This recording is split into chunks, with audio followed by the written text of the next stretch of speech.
Hanap mo ba isang extra mapagkakitaan na pwede mong gawin sa sarili mong tahanan? Hi, Shirley here and my husband. Cesar Chipix from Guatemala.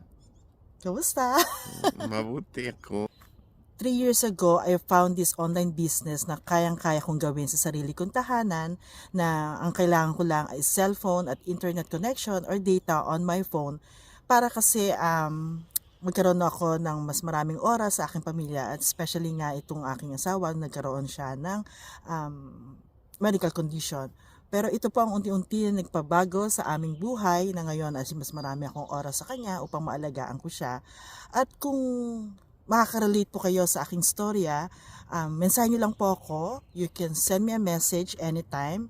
Tap the learn more button below. Check my website as well, www.shirleychipix.com, para po maibigay ko sa inyo ang information kung paano kayo makakapagsimula ng online business na kayang-kayang gawin mo sa iyong tahanan.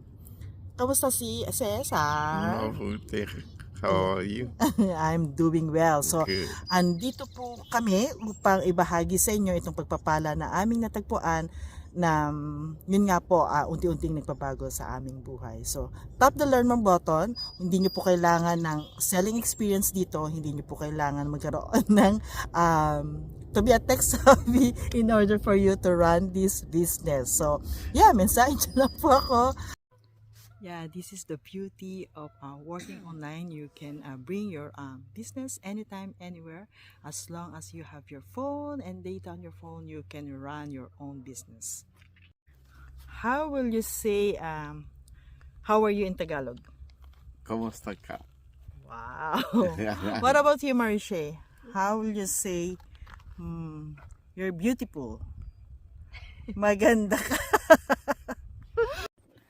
Okay guys, if you want to learn more and you are open about this online business, you can message at anytime, and you can visit my business page and my website www.shirleychipix.com, and we can connect each other. See you on the inside.